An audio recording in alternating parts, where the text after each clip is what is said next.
ಸ್ನೇಹಿತರೆ ಎಲ್ಲರಿಗೂ ನಮಸ್ಕಾರ. 2024-25ನೇ ಸಾಲಿನ ಇನ್ಸ್ಪೈರ್ ಅವಾರ್ಡ್ ಮಾನಕ್ಗೆ ವಿದ್ಯಾರ್ಥಿಗಳನ್ನು ನಾಮಿನೇಟ್ ಮಾಡ್ತಕ್ಕಂಥ ವಿಧಾನವನ್ನು ನಾವು ಈ ವಿಡಿಯೋದಲ್ಲಿ ನೋಡೋಣ.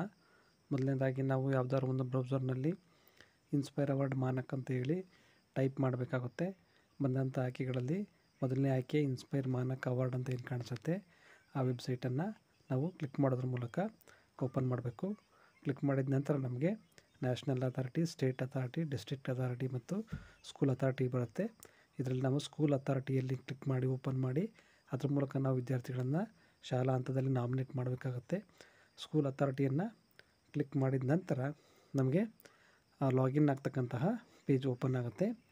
ಇದು ನಮಗೆ ವಿದ್ಯಾರ್ಥಿಗಳನ್ನ ನಾಮಿನೇಟ್ ಮಾಡಲಿಕ್ಕಿರ್ತಕ್ಕಂಥದ್ದು ಸೆಪ್ಟೆಂಬರ್ 15 ಕೊನೆಯ ದಿನಾಂಕ.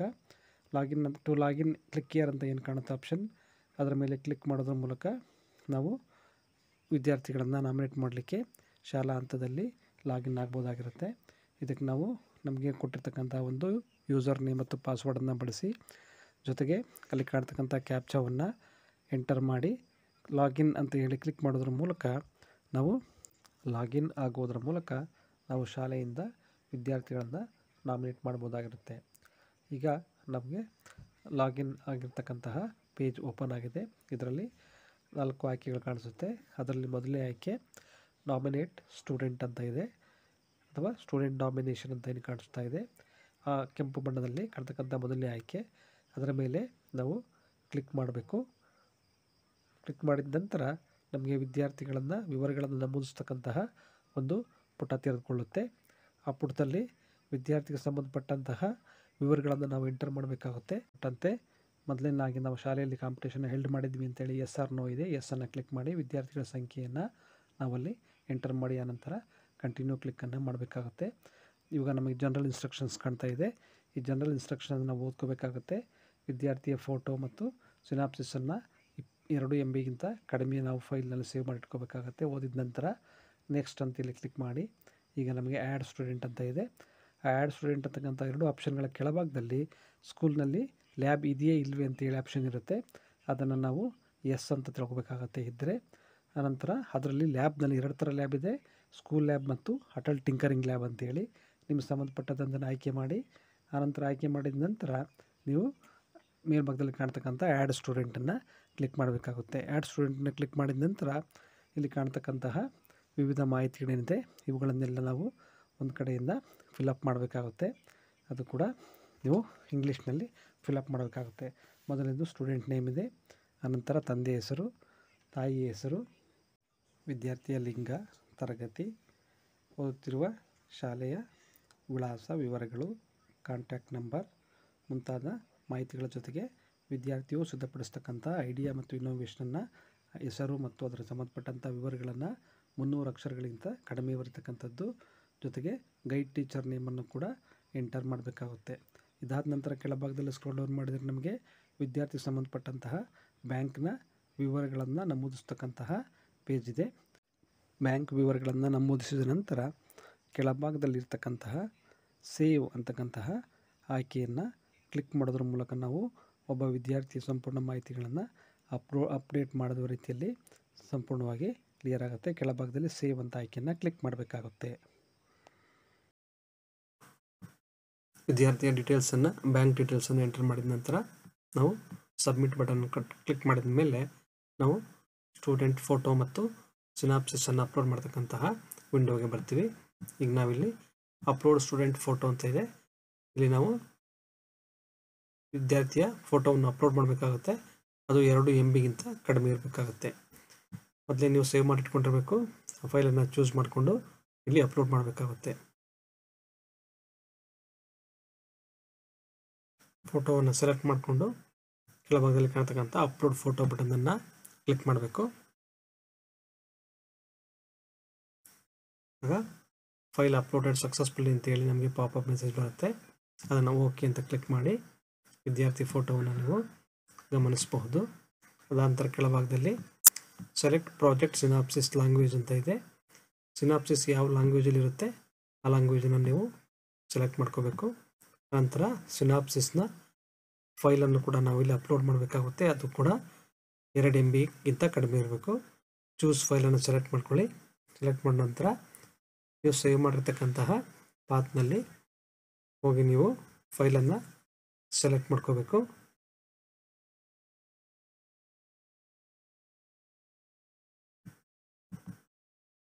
ಸೆಲೆಕ್ಟ್ ಮಾಡ್ಕೊಂಡ ನಂತರ ಮತ್ತೆ ಅಪ್ಲೋಡ್ ಸಿನಾಪ್ಸಿಸ್ ಅಂತ ಹೇಳಿ ಬಟನ್ ಏನಿದೆ ಅದನ್ನು ಕ್ಲಿಕ್ ಮಾಡಬೇಕು. ಆಗ ಸಿನಾಪ್ಸಿಸ್ ಅಪ್ಲೋಡೆಡ್ ಸಕ್ಸಸ್ಫುಲಿ ಅಂತೇಳಿ ಪಾಪಪ್ ವಿಂಡೋ ಬರುತ್ತೆ, ಅದನ್ನು ಓಕೆ ಮಾಡಿ. ಈಗ ಸಿನಾಪ್ಸಿಸ್ ನಮಗೆ ಸಕ್ಸಸ್ಫುಲ್ ಆಗಿ ಅಪ್ಲೋಡ್ ಆಗಿದೆ. ಅದಾದ ನಂತರ ಐಡಿಯಾ ಇನ್ನೋವೇಷನ್ ಫೋಟೋಗಳನ್ನು ಕೂಡ ನಾವು ಇಲ್ಲಿದ್ದರೆ ಅಪ್ಲೋಡ್ ಮಾಡ್ಬೋದು. ಅದೇ ಥರ ವಿಡಿಯೋ ಇದ್ದರೆ ಕೂಡ ಅದನ್ನು ಅಪ್ಲೋಡ್ ಮಾಡ್ಬೋದು, ಆದರೆ ಅದು ಕಂಪಲ್ಸರಿ ಏನಿಲ್ಲ. ಅದಾದ ನಂತರ ಅಪ್ಲೋಡ್ ಪಾಸ್ಬುಕ್ ಫೋಟೋ ಅಂತ ಇದೆ, ಇದನ್ನು ಕೂಡ ನೀವು ಇಲ್ಲಿ 2 MB ಕಡಿಮೆ ಅಪ್ಲೋಡ್ ಮಾಡ್ಬೋದು, ಆದರೆ ಕಡ್ಡಾಯ ಏನಿಲ್ಲ. ಅದಾದ ನಂತರ ನಾವಿಲ್ಲಿ ಸೇವ್ ಅಂತಕ್ಕಂಥ ಬಟನನ್ನು ಕ್ಲಿಕ್ ಮಾಡಬೇಕಾಗುತ್ತೆ. ಪ್ರತಿ ವಿದ್ಯಾರ್ಥಿಗೂ ಕೂಡ ಸೇವ್ ಬಟನನ್ನು ಕ್ಲಿಕ್ ಮಾಡಿದ ನಂತರ ಒಂದು ವಿದ್ಯಾರ್ಥಿಯ ಸಂಪೂರ್ಣ ವಿವರಗಳು ಆ್ಯಡ್ ಆಗಿರೋದನ್ನು ನಾವು ನೋಡ್ಬೋದು. ಅದಾದ ನಂತರ ಇನ್ನೊಂದು ವಿದ್ಯಾರ್ಥಿಯನ್ನ ವಿವರಗಳನ್ನು ಅಪ್ಲೋಡ್ ಮಾಡಬೇಕು ಅನ್ನೋದಾದ್ರೆ ನಾವು ಮತ್ತೆ ಆ್ಯಡ್ ಸ್ಟೂಡೆಂಟ್ ಅಂತ ಏನಿದೆ ಅದನ್ನು ಕ್ಲಿಕ್ ಮಾಡಬೇಕಾಗುತ್ತೆ. ಮತ್ತು ಇವಾಗ ಸ್ಟೂಡೆಂಟ್ 2 2ನೇ ವಿದ್ಯಾರ್ಥಿಯ ವಿವರಗಳನ್ನು ನಾವು ಮೊದಲಿನ ರೀತಿಯಲ್ಲಿ ನಾವು ಏನೇನು ವಿವರಗಳನ್ನು ಕೇಳುತ್ತೆ ಅದನ್ನೆಲ್ಲವನ್ನು ಕೂಡ ಎಂಟರ್ ಮಾಡಬೇಕಾಗುತ್ತೆ. ಈ ರೀತಿಯಾಗಿ ಎಲ್ಲ ವಿದ್ಯಾರ್ಥಿಗಳನ್ನು ನಾಮಿನೇಟ್ ಮಾಡಿದ ನಂತರ ನಾವು ಈ ಪೇಜ್ನಲ್ಲಿ ಎಲ್ಲ ವಿದ್ಯಾರ್ಥಿಗಳ ಹೆಸರು ಮತ್ತು ವಿವರಗಳನ್ನು ನೋಡ್ತೀವಿ. ಅದಾದ ನಂತರ ಒಂದು ವೇಳೆ ಕಂಪ್ಲೀಟ್ ಆಯಿತು ನಮ್ಮದು ಎಲ್ಲ ವಿದ್ಯಾರ್ಥಿಗಳನ್ನು ನಾಮಿನೇಟ್ ಮಾಡಿ ಅನ್ನೋದಾದರೆ ನೀವು ಆ್ಯಡ್ ಸ್ಟೂಡೆಂಟ್ ಕೆಳಭಾಗದಲ್ಲಿ ಕಾಣ್ತಕ್ಕಂಥ ಇನ್ನೊಂದು ಬಟನ್ ಇದೆ, ಸೇವ್ ಅಂಡ್ ಕಂಟಿನ್ಯೂ ಅಂತೇಳಿ. ಸೇವ್ ಅಂಡ್ ಕಂಟಿನ್ಯೂ ಬಟನನ್ನು ಕ್ಲಿಕ್ ಮಾಡಬೇಕಾಗುತ್ತೆ. ಅಲ್ಲಿ ನಮಗೆ ತೋರಿಸುತ್ತಾ ನಾವು ಎಷ್ಟು ವಿದ್ಯಾರ್ಥಿಗಳು ನಾಮಿನೇಟ್ ಮಾಡಿದ್ದೀವಿ, ಇನ್ನೂ ಎಷ್ಟು ವಿದ್ಯಾರ್ಥಿಗಳು ನಾಮಿನೇಟ್ ಮಾಡಬಹುದು ಅಂತಕ್ಕಂಥದ್ದು ತೋರಿಸುತ್ತೆ. ಅದಕ್ಕೆ ಓಕೆ ಅಂತೇಳಿ ಕ್ಲಿಕ್ ಮಾಡಿ. ಈಗ ನಾವು ಇಲ್ಲಿ brief description of objective criteria adapted for students ಅಂತ ಇದೆ. ನಾವು ವಿದ್ಯಾರ್ಥಿಗಳನ್ನು ಸೆಲೆಕ್ಟ್ ಮಾಡೋದಕ್ಕೆ ಯಾವ ಒಂದು ಕ್ರೈಟೀರಿಯಾವನ್ನು ನಾವು ಇಟ್ಕೊಂಡಿದ್ವಿ ಅನ್ನೋದನ್ನು ಟೈಪ್ ಮಾಡಬೇಕಾಗುತ್ತೆ. ಅದಾದ ನಂತರ ಇಲ್ಲಿ ಡೀಟೇಲ್ಸ್ ಆಫ್ ಆಥರೈಸ್ಡ್ ಪರ್ಸನ್ಸ್ ಇದೆ. ಈ ಮಾಹಿತಿಗಳನ್ನು ಎಂಟರ್ ಮಾಡಿದ್ವಿ, ಯಾರು, ಅವರ ಡೆಸಿಗ್ನೇಷನ್ ಏನು ಮತ್ತು ಫೋನ್ ನಂಬರ್ ಏನು ಅಂತಕ್ಕಂಥದ್ದನ್ನು ಇಲ್ಲಿ ಎಂಟರ್ ಮಾಡಬೇಕಾಗುತ್ತೆ. ಆನಂತರ ಎಂಟರ್ ಮಾಡಿದ ನಂತರ ಕೆಳಭಾಗದಲ್ಲಿರ್ತಕ್ಕಂತಹ ಕಂಡೀಷನ್ಸ್ಗೆ ನಾವು ಚೆಕ್ ಬಾಕ್ಸ್ಗೆ ಟಿಕ್ಕನ್ನು ಕ್ಲಿಕ್ ಮಾಡಿ ಎಲ್ಲ ವಿವರಗಳನ್ನು ಎಂಟರ್ ಮಾಡಿದ ನಂತರ ಸೇವ್ ಅಂತೇಳಿ ಕ್ಲಿಕ್ ಮಾಡಬೇಕಾಗುತ್ತೆ. Are you sure you want to save the information ಅಂತೇಳಿ ಮೆಸೇಜ್ ಬರುತ್ತೆ, ಅದನ್ನು ಓಕೆ ಮಾಡಿ. ಈಗ ಅಪ್ಲಿಕೇಶನ್ ನಾವು 2 ವಿದ್ಯಾರ್ಥಿಗಳನ್ನು ಸಕ್ಸಸ್ಫುಲ್ಲಾಗಿ ನಾಮಿನೇಟ್ ಮಾಡಿದ್ದೀವಿ. ಈಗ ಅದನ್ನು ನಾವು ಮತ್ತೊಮ್ಮೆ ಬೇಕಾದರೆ ವ್ಯೂ ಅಂಡ್ ಎಡಿಟ್ ಆಪ್ಷನನ್ನು ಬಳಸ್ಬಿಟ್ಟು ನಾವು ವೀಕ್ಷಣೆ ಮಾಡ್ಬೋದು ಮತ್ತು ತಪ್ಪಿದ್ದಲ್ಲಿ ಸರಿಪಡಿಸ್ಬೋದು. ಒಂದು ವೇಳೆ ಎಲ್ಲ ಸರಿ ಇತ್ತು ಅಂತ ನಮ್ಮ ಗಮನಕ್ಕೆ ಬಂದರೆ ನಾವು ಫಾರ್ವರ್ಡ್ ಅಪ್ಲಿಕೇಶನ್ ಅಂತ ಏನು ಕಾಣಿಸ್ತಾ ಇದೆ ಬಟನ್, ಇದನ್ನು ಕ್ಲಿಕ್ ಮಾಡೋದ್ರ ಮೂಲಕ ನಾವು ಈ ನಾಮಿನೇಷನ್ನ ಡಿಸ್ಟ್ರಿಕ್ಟ್ ಅಥಾರಿಟಿಗೆ ಸೆಂಡ್ ಮಾಡ್ಬೋದು. ಫಾರ್ವರ್ಡ್ ಅಪ್ಲಿಕೇಶನನ್ನು ಕ್ಲಿಕ್ ಮಾಡಿದರೆ are you sure you want to forward the application ಅಂತ ಕೇಳುತ್ತೆ, ಓಕೆ ಅಂತೇಳಿ ಕ್ಲಿಕ್ ಮಾಡಬೇಕಾಗುತ್ತೆ.